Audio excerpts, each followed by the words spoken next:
Inspire.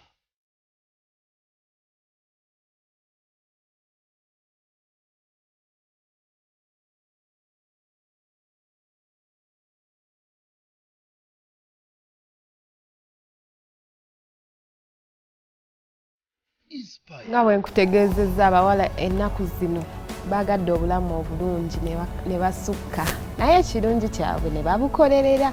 Olwaleero nina omuwala ow'enjawulo nate gwe nkuleetedde akola ebintu eby'enjawulo.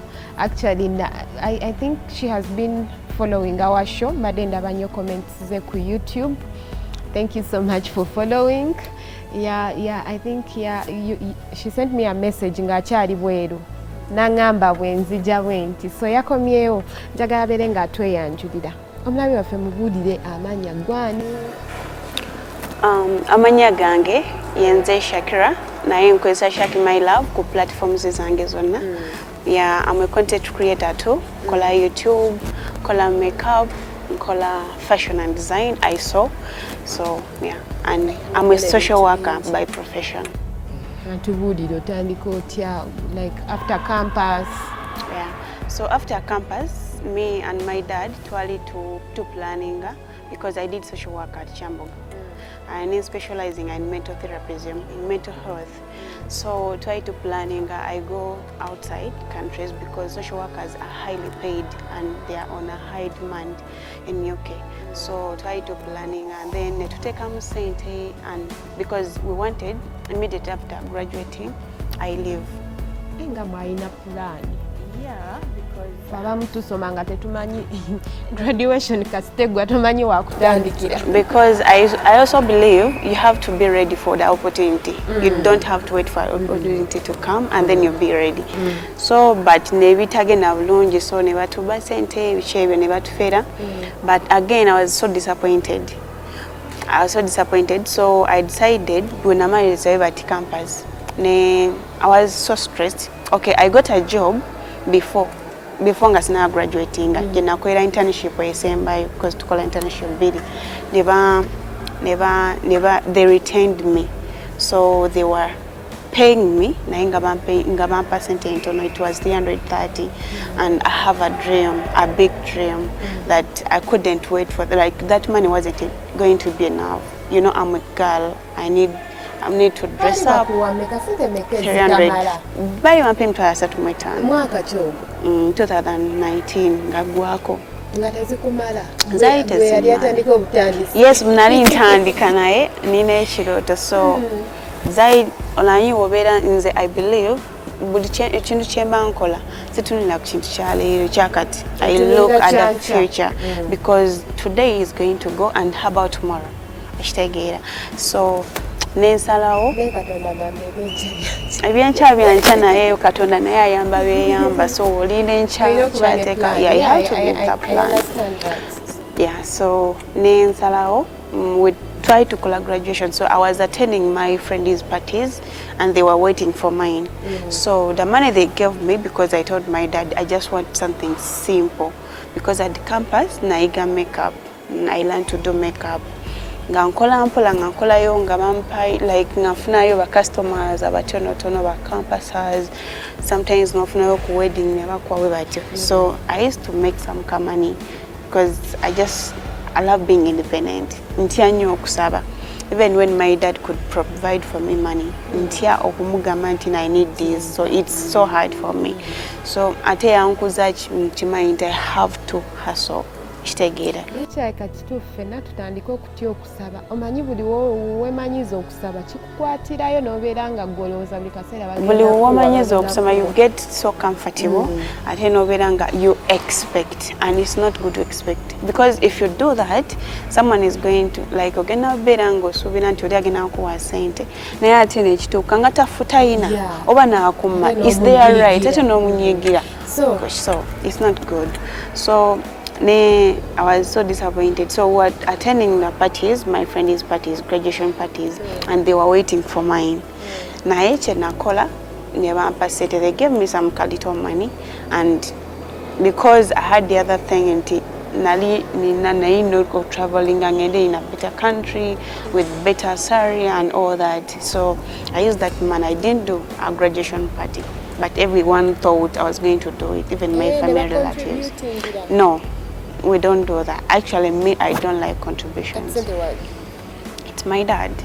And remember, I was working. Yes. Yeah, and me too. Nali nkolanga ne saving irayo sente oshitegeera nga nkimanyi nti wemba ntuse nga ngenda kukola part. I want class things. I needed something classy, simple, naye nga kirungi. So it needed money. It required me to have saving.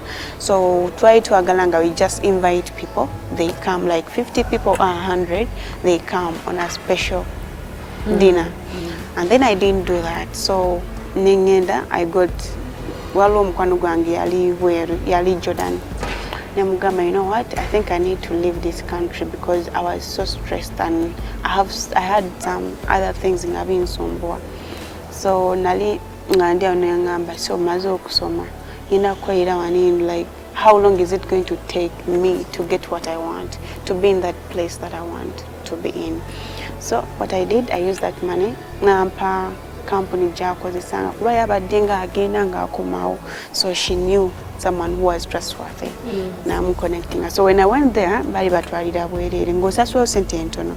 But what I did was I just kubanga oli yatuba negunite passport yagikozesa. So because we paid for everything. So I just got that money, sent as a saving aho, nengina nekozesa passport, and I got it in 3 days. And so when again the company, nenjogera n'omusajja nemugamba, I just want to leave. Nemugana isagala itam process nyingi. So he said, you bring money. Ashtegeyokana. Nemuganga nsobola okusasula. It's okay, but I don't want to stay here for long. Saga achiteke. Kuba abana bali babeerayo. Olina agamba amaze mwaka. Yeah, so I decided ngenda Saudi Arabia. So just nasala we, but I was scared, but I had to try it. Yes, I needed money and I needed to be away for a while. I needed to think and I needed to replan again. So took Saudi. So in 2 weeks my things were done and I traveled. Took Saudi. Never to welcoming waliwo abatichima and netugenda mu company bagita muwin. So that's where we were received from. So when I went there twatukayo chiro sawanga kumacha sawanga mwenda 10 kumacha, and then we reached there. It's a big flat etuyingira, and they were like, bring your phones bichi mangu, and I was so scared because they didn't brief us. And obatugamba mutuka ogenda sanga boss wanga akulinze ku airport, and then twagenda like 11 people. Tutukayo ne batutwala ne twakayingira we, but before they even say anything, woyingira we, but bring your phones. You've not communicated back home until bamutuso bachi ashitageera. So ne tubeerayo. Meaning abagende Saudi, you know, communicating ngo chali. Yes. Yeah, or you know, communicating so babajjako ebizibu byetuwulidde bingi abantu abaana abagende abawala abagenda mu Saudi Arabia. So pure bingi. The truth is it's too much there. Yeah, batujjako essimu nga batusaba baga. Like everything. Literally byonna ne babibajja. Yes, ng'osigaza ngoye zokka z'ogenda okwambala awo. Tutuuka, it was hot. Wayocha, batujjako ebizigo. In 2 days, your skin ebeera ya white, like jize, because it was very, like it is too hot there. So tutuuka enkeera, ne batubriefinga, they gave us uniforms. Nekati twagenda, like I left, and then 5 days ne bagala waneno ti COVID mungi spread in zebichiwichi. So ne tutuuka ne tubeerayo. So bali batugamba tuyinza obeerawo like a week or some days, but we spent a month there. A month in a company. Tofunafuna. Like abantu bali so scared early Saudi nga corona mungi, like everything was disorganized. So ne batukolera ko nti balina okwera ku income working permit yet, so you have to be with it. like ebintu ngebyo, so bali balina tufunira lines to give us small funds. Yeah, they used to give us what to eat. So malawo mwezi. Yeah, malawo mwezi, and then olunaku lwe bateeka online, it was 31st. Ne bateeka yestawa nya. Within 30 minutes, I was the first to leave the company. Wow. But there was around 1K people in the company. Bonna batuddawo balinga. Mulimu Abana-Uganda, there are Indonesians, Bengalis, and Filipinos. So n'Abana Kenya. So twaliyo nga bangi, ng'Abana bangi, like they were really, really many. So I was lucky mu group gye twasooka, and there was a group that left Uganda before us. So netuuka leero ffe ne tutuuka enkeera. Nenga bonna Uganda, but I was the first to move out. And so jjukira obeeraawo that month tebagisasula ng'abaana abalwadde ebifuba bingi like corona, I don't know. Actually waliwo omuindo n'omwe yafiirayo in that period, and we were all scared. You're scared, you're worried because you left here. And you know, abantu batiisaayo eyo. It's hard. It's very hard there. People ng'embeera nayo ogiraba mbi. Wafuna mulimu ki? Nafuna gwa kiyumba. Kolanga housemaid. Kitegeera, so nagenda nenkola, so yangula for 3 months. Yangula for 3 months netugenda. Oh, yagenda ekigambo ky'oggula kiringa slave trade. Yes, that's it actually. So we live with your company, but bakwatagana n'abeeno, so batugula eno. So for they pay for everything ng'ovudde eno. So otuuka eri mu ngalo zaabwe newokola ki okitegeera. That's why abaana balwala n'alwala ne batamufaako boba eno bamugye, because eri babeeranga kati abakubuuninga aka contract yabe ngakoze ki ngewedde kwa baba akuteekamu sente kitegeera. So that was it. So bangula for 3 months. That was April, May and June, and then contract weyagwako ne bakola ki ne barenewinga ne bagulayo emyezi emirala kitegeera. Bali bakugula myezi nga bagula myezi. They can even bali batasula. The only difference was wajja n'agula ku company yakusasula. So ekya salary ntindo tebakusasudde biki, it wasn't there. I'd never faced that.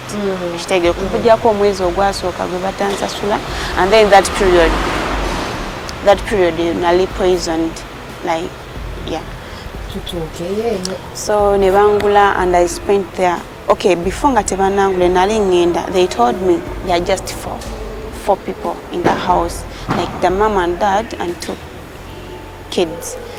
But I reached there, I found 6 people. 6.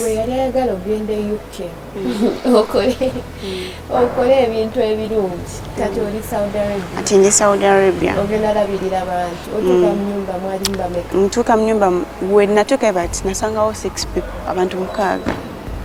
Tutuuka regulo ne beeyongerako ne batuuka 7. I was like, what? Ngamanyi baba they are leaving because they told me they are only what? 4. Nembeerawo, they are not living. Enkeera banambuza ennyumba ey'okukola nga they are about 13 rooms as in bedrooms. I was like, mbani abasulamu ate ng'omulimu na 2 beds nga they are big, kwennyumba zaabwe ziba nnene nnyo. And then wayitawo 1 week bawera 9 okitegeera. Kati nembuuza baba kuba yeyandeeta nemugamba, you told me you're only 4 here. Niye abantu ng'abangi nagamba, they are working biki. Ndi mupya simanyi how the system works. Ku company baba bakuteesa okuddayo newokuba, they don't come for you oba n'oba olina ekizibu olina sooka beera nga you're almost dying ne balyoka bakola ki bafaayo. So nembakuya ne bangamba, they told me bali abantu 4 but they are now 9. They were like, no, it's okay, so kogumirawo biki, maybe they are going to leave. Twagenda okumalako the 2nd month nga they are 13 people kubanga abalala bali tebaliwo because of COVID. Anyway, ebizibu bingi ebibeereyo mu biyumba bingi tubiwulidde abamu bambi bafiiriddeyo naye tukyagenda maaso n'emboozi ya Shakira bwe tukoma wagenda tubulira engeri gye yavaayo na biki byakola because alina ebintu bingi byakola so njagala abeere ng'abitubulira nga tukomyewo katuwumulemu. Inspire.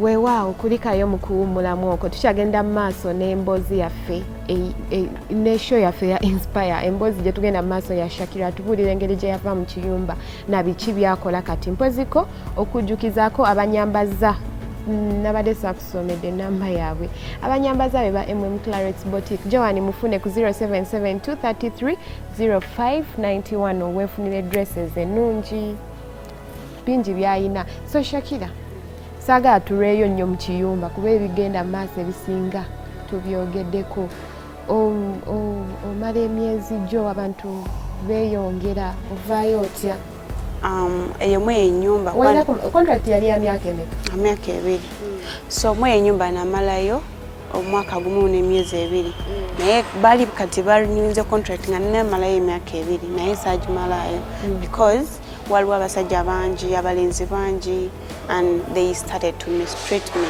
because they started to harass me sexually and I couldn't, like I'm that strict person. Kwankugambira I don't like this because wobeta tuwefuddeko they are going to use you and you're going to find problems there.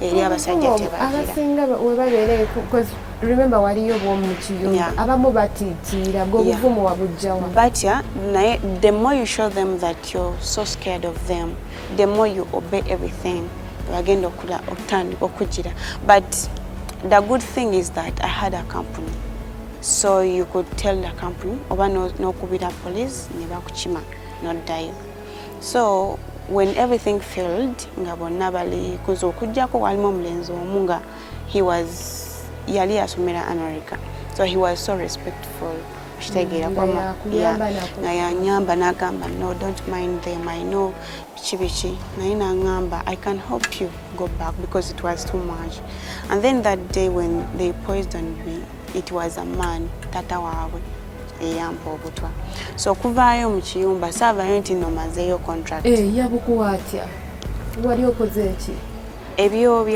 byakugira nti akubanga ajjawe but he can bring 500 najja nakuteerawo nagamba I want you for 5 minutes akitegeera oba omulenzi najja ng'oli nkulongoosa najja nagamba I want sex like they are just so open. Yeah, they are so open and arrogant like for them they think you're an object akitegeera once you're there they think you should obey each and everything they tell you so nabagamba I didn't come here for this akitegeera oba ng'owulira nga kyoyagala gamba mama ngambe because that's what I told the man he was nga ntuseeko obeera olongoosa najjamu esaati neyeeyisa nakola kinatandika okola ebyo ebitwe so it was too much for me because it wasn't only one guy kitegeera so yagira nnyo nanyiiza nemugamba you know what if you want me tell mama to tell me I'll have sex with you akitegeera because I knew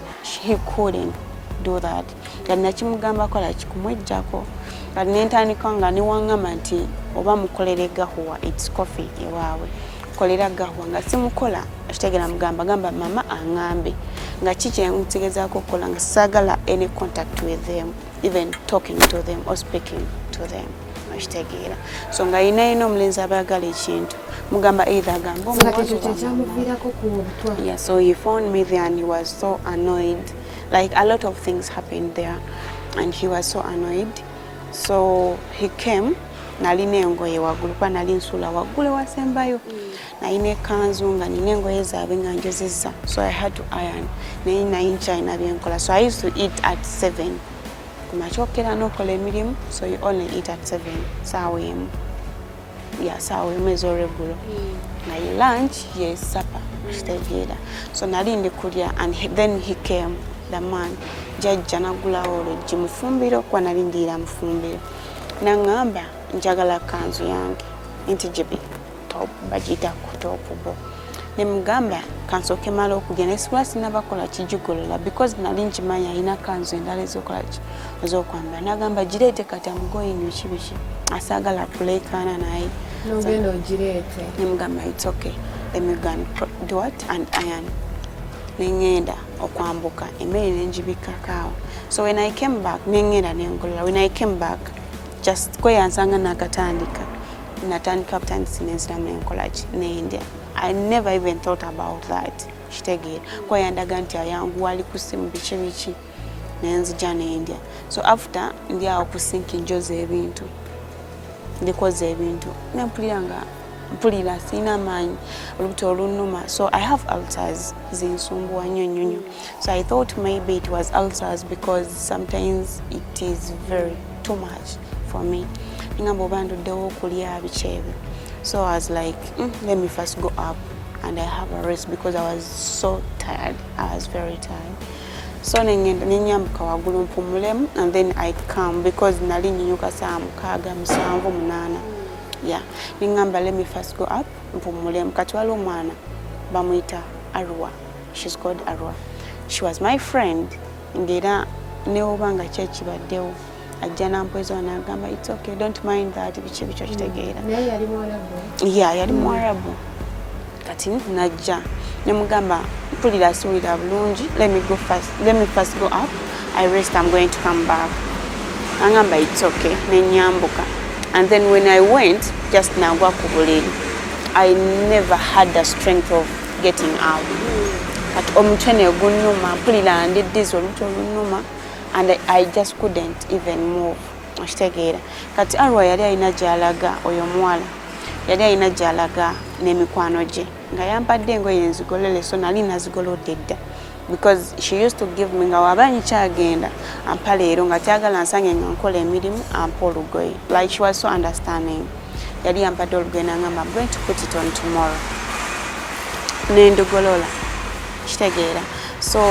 nali awo ngaakuba akadde nga nkawulira but I couldn't stand up ng'olubuto olunuma I couldn't stand up I couldn't ngesimu yange eri wali wala abula ndi ku buliri akitegeera nakuba akadde she called and I couldn't communicate so najja wagulu ng'ayomba because gaali amadala mangi nga tyagala linnya nga tegundi yafa so najja wagulu nagulawo like ngayomba I told you I'm going bichi so she phoned me there ngogudde wansi and once because I was trying once ngende nzigulewo I crawl nzigulewo maybe asobola okumpulira I couldn't reach that all so nansanga nangamba what's wrong chichi obadde bichi I just couldn't nemugamba olubuto olunuma it was too much so kunkwatako like ngakunena like it's turning black Nata, she was so scared and then she called her sister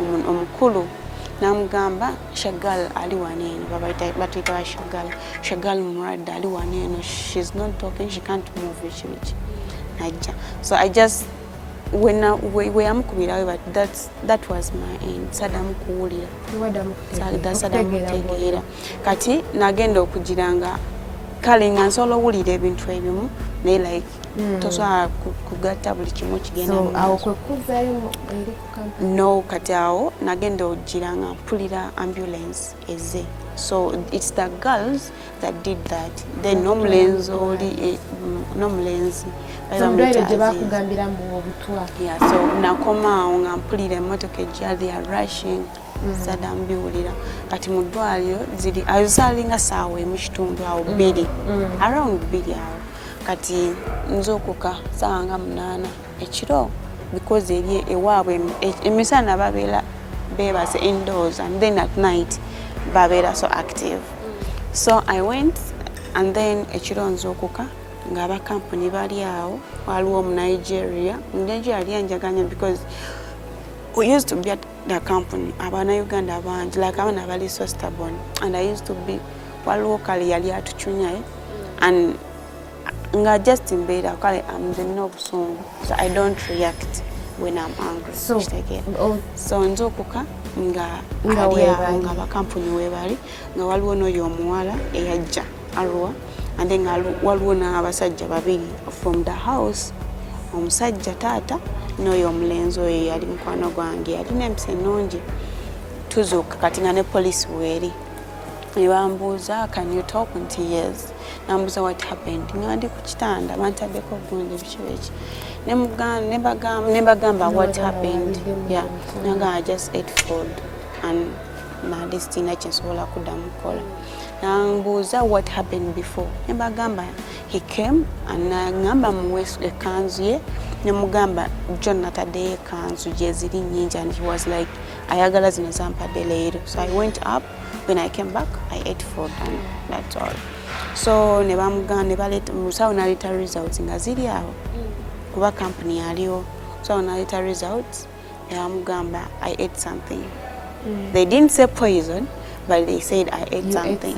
Yes kubanga bali eri beolereza biki so nebagamba I know sasula bill yange like they have to pay for the hospital bills so they footed the bills. So that's how you left the house? Yeah, that's how I left. So nemalayo week.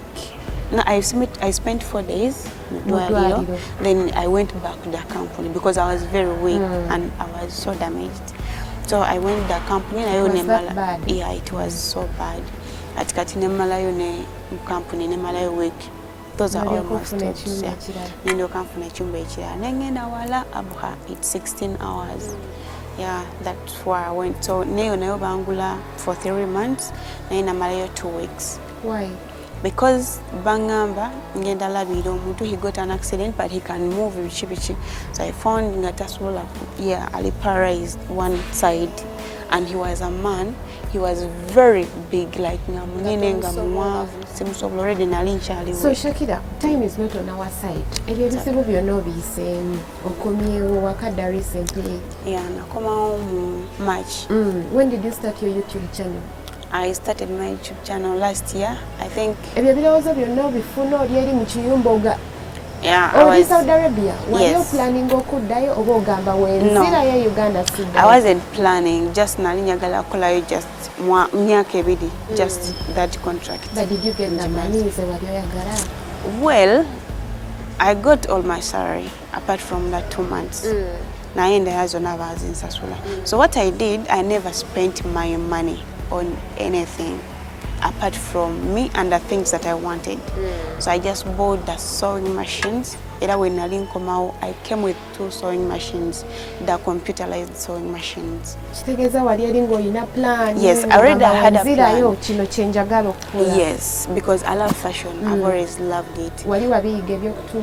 Nali nabiga naye nga sinyo.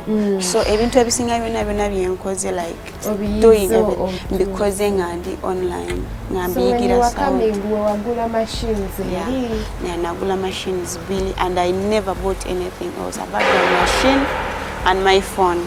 And the reasons why I bought a phone, an expensive phone, is because of YouTube. Natandise creating a content. So kati YouTube yo ebintu bya fashion byo singa okuteekayo. Yeah. So natandika YouTube nga nkyali eri because I was kind of depressed, though I know how to handle that because I'm a mental therapist.